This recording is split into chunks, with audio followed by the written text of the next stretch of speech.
I'm not here to please you, you know. I'm not going to stand before the judgment seat of you. I'm going to stand before the judgment seat of Christ. And I am, believe me, I'm getting ready for that moment, even now. I had an experience in 2015 that really changed my life. That's why I'm talking like this to you. I was in the hospital almost dead. Almost dead. Congestive heart failure. The doctor said, had I been late one day, I'd be dead. One day. My ejection fraction was down to 14. You nurses, how many of you are nurses here? If it's under 20, you know where the heart pumps, you know? Mine was down to 14. Anything under 20, you're dead. It's actually amazing. I survived. They began to give me all these drugs like LASIK and to pump all the stuff out of me. 2 weeks in ICU. And all the people I thought were my friends didn't even bother calling. I'm serious. It's terrible. When you are in need, you know who your friends are. And the ones that called, I didn't expect them to call. The first man to call me was Pat Robertson. And he's been my friend a long time. The second one, Bonke. Reinhard Bonke. Reinhard flew in and sat there with me in the room. True friend. But people who used to come to my crusades, whom I made them known to the world, didn't even call. Not even one of them called. It's okay. Who cares? It's all about Jesus, not people. But you know, the thing is, you wake up to reality, you know, when you go through something like that. And then I see these nurses in the hospital who weren't even Christians, some of them. But they knew who I was. One guy, he didn't look like normal, you know. He had too many tattoos on him. And I don't, no mind. Had I seen that guy on the street, I would probably cross the street, gone the other way. But he was one of my nurses. And he came to take, every day they would come and take blood. And I got so tired of them putting those needles inside of me.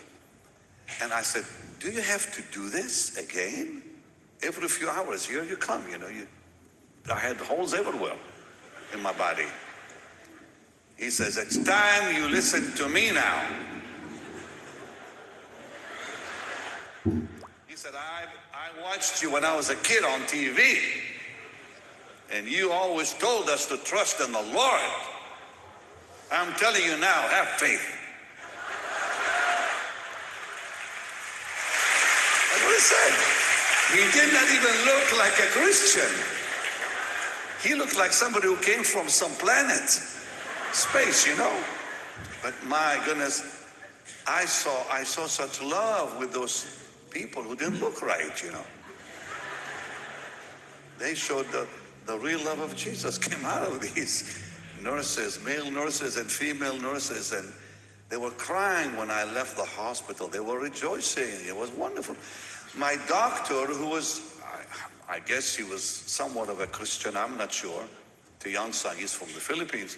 He grabs my hand, he starts crying. The guy starts crying. He says, I know who you are, and I will not let you die. And I thought, oh my God, I'm dying. I didn't know it was so bad, He says, I won't let you die. Okay, thank you. So I come out of the hospital, and I have a dream, and this is what changed me. That's why I'm like that now, I have a dream. So real, so vivid, so powerful. I'm standing, what seemed to be in heaven, with a group of preachers. I didn't know who they were. I didn't see their faces. We were all standing in this line together, dressed in white robes, of all things. And I saw the Lord on the right side of this most beautiful gate, massive gate, sparkling with looked like diamonds on it. Then across the way I see a lady I knew, Jeannie Clattenburg, who is in heaven now. She died years ago with cancer in Orlando. Her husband is Alex Clattenburg, who has a big church there in Orlando. And she's sitting on this beautiful organ, playing the organ. And she used to play the organ in church all the time. And I see the Lord doing this. And suddenly the gates open. And she played the most beautiful music came out of that organ. And then the second person, the same thing and so on. And then the Lord did this. You know, he didn't say a word, he just, yes or no.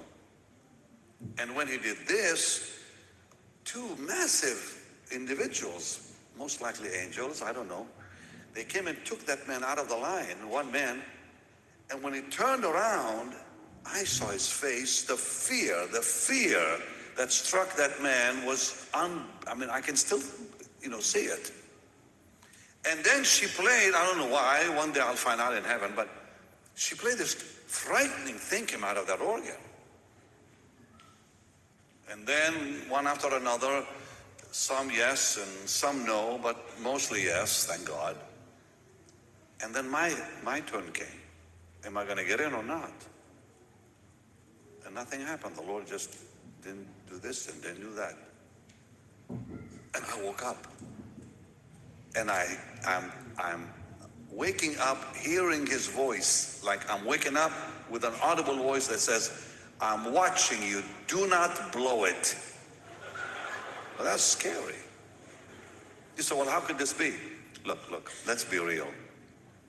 Paul the Apostle said, if I do not put my body under subjection, I will be a castaway. Read it there in Corinthians.